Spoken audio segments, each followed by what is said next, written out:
Good evening friends, আশা করি আপনারা ভালো আছেন। আমি আর হাপ্পু ভালো আছি। আজকের ব্লগটার মধ্যে কিন্তু হাপ্পু বসে আছে, আমাকে জোরে জোরে চিৎকার করে বলতে হচ্ছে এই জন্যে, যেহেতু আমার স্পিকারটা এখনও হয়নি, আসেনি।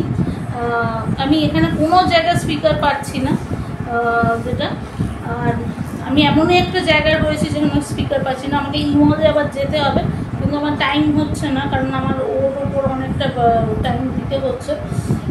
ওকে ছেড়ে আমি ইমলে যেতে পারি না, আর ও স্কুলের সামনেও আমাকে বসে থাকতে হয়, এটা তা আমি আজকে দেখাচ্ছি। ফার্স্ট অফ অল আজকের ইয়েটা কিন্তু হাপ্পুকে নিয়েই, বা হাপ্পুর মতো বাচ্চাদের নিয়ে।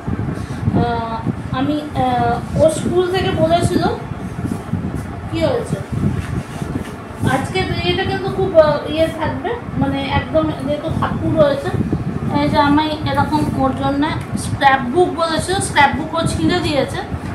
ফেস্টিভ্যালস, নানা ফ্রুটস অ্যান্ড ভেজিটেবলস,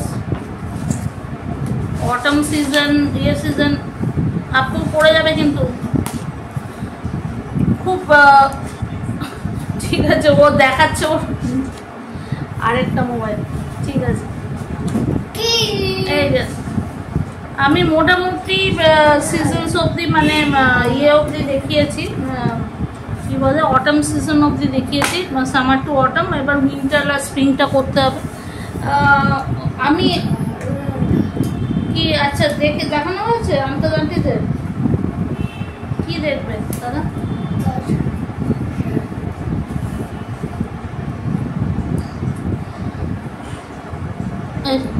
ও দেখাতে চাইছে কিছু আপনাদের সঙ্গে। আমি কোনো করবো না, এডিটিং করবো না, এটাতে আমি কোনো এডিটিং আমার হবেই না। আমি জাস্ট আপনাদের বলতে চাইছি যে এরকম বাচ্চা যারা থাকে, অটিস্টিক বাচ্চা, আমি যেটা করলাম যে অটিস্টিক বাচ্চাদের অনেক টাইম লাগে শিখতে। দেখুন, যাদের অটিস্টিক বাচ্চা আছে তারাই বুঝবে, যাদের অটিস্টিক বাচ্চা নেই তারা বুঝবে না। এটা হচ্ছে একটা টাইম, কতটা টাইম লাগবে সেটা কেউ বলতে পারবে না। ও এমনি সব কিছু আইডেন্টিফাই করতে পারছে। আজকে আমার হাপ্পু সমস্ত কিছু আইডেন্টিফাই করতে পারছে, কোনটা জল, কোনটা জলের বোতল। হাপ্পু ওরম করে না। এই দেখুন, ট্যাব নিয়ে এসছে, ট্যাবও চালাবে।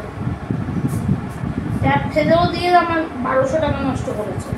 যাই হোক, কি বলা যাবে, অটিস্টিক বাচ্চারা সব কিছুই বুঝতে পারে, বাট অ্যাকচুয়ালি ওরা কোনো বাচ্চা হয়তো কনভারসেশনটা সেরকম থাকে না, যেমন আমার ছেলের আছে, কনভারসেশনটা সেরকম নেই। অনেক বাচ্চারই এরকম কনভারসেশনটা থাকে না, তারা বলতে পারে না, কিন্তু তারা জিনিসগুলো বুঝতে পারছে, আইডেন্টিফাই করতে পারছে। অ্যাকচুয়ালি আমার ছেলে এখন আইডেন্টিফাই সব কিছু করতে পারছে। ইভেন একটা জলের বোতলের ক্যাপ খুলে দেয়া, করে দেয়া, ট্যাপ খুলে দিয়ে জল দেয়া, নিজের গায়ে জল ঢেলে চান করা, সবই পাচ্ছে। বাট কনভার্স করে আপনাকে বলবে যে, ধরুন আপনি খাওয়ালেন, আমি ওকে খাওয়ানোর পরে ও নিজের হাতেই খাচ্ছে, কিন্তু খাওয়ানোর পরে আমরা যে বলি না যে হাত ধুয়ে বস, সেটা ও নিজে করবে না। যখন আপনি ওকে টেনে নিয়ে যাবেন তখন ও বলবে। তো ইটস এ ডিফিকাল্ট থিং, মানে এটা সত্যি একটা ডিফিকাল্ট পয়েন্ট। এটা যারা রয়েছে তারাই বুঝতে পারবে, কিন্তু আপনাদের ধৈর্য ধরতে হবে। আমি নিজেও কতটা ধৈর্য ধরছি জানি না, নিজেও চেষ্টা করছি ধৈর্য ধরার জন্য। এটা করছি বলে ভাববেন না, হ্যাঁ এটা কী করবো, চুলগুলো খাড়া খাড়া হয়ে যাচ্ছে।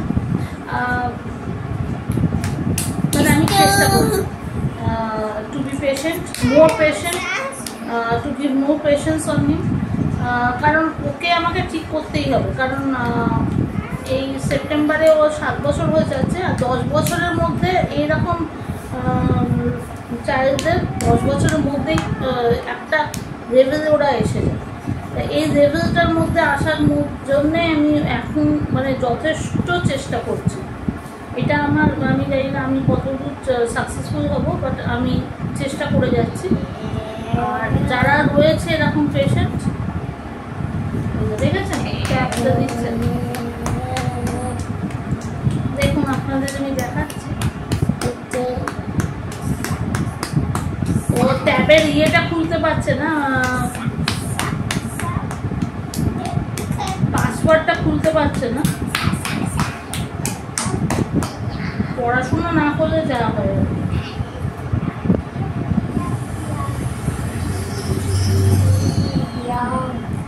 এবার দেখুন আমি আপনাদের দেখাচ্ছি, এই দেখুন, এই দেখুন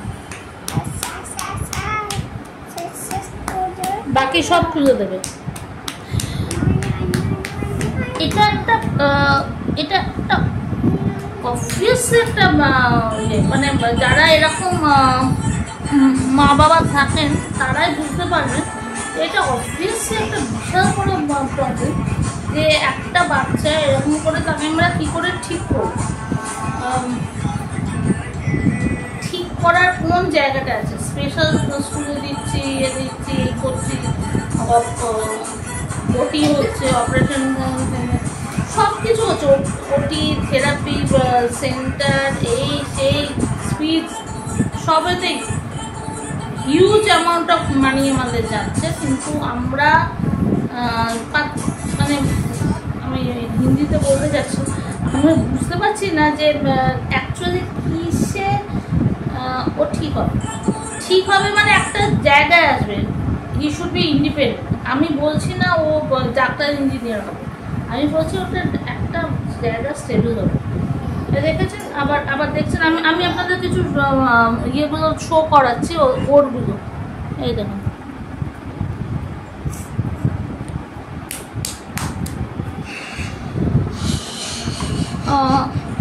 সো আজকের জন্য কোনো এডিট নয়, কিছু না, আমি আপনাদের শো করালাম। জানি না যারা এরকম স্পেশাল স্টুডেন্টস মানে স্পেশাল বাচ্চাদের মা তারাই বুঝবে, অন্যরা বুঝবে কি না, বাট প্রেস দেন যে তারা তাড়াতাড়ি ঠিক হয়ে যায়, আশীর্বাদ করুন ঠিক হয়ে যায়, এটাই আমার আপনাদের কাছে অনুরোধ। আর বোঝার চেষ্টা করুন যে এরা পাগল নয়, এরা একটা অন্যরকম, মানে এরা না নিজেদের বয়সের থেকে ছোট। ও 7 বছর হতে যাচ্ছে এই বছর, কিন্তু ও হয়তো 3-4 বছরের বাচ্চা, সেই জন্যে ওদের সঙ্গে ওরকমভাবেই ট্রিট করতে হবে। ঠিক আছে, আজকের মতো এতটাই, কালকে আবার একটা নতুন ব্লগ নিয়ে আসবো। ওকে বাই, সিনেমা দেখতে।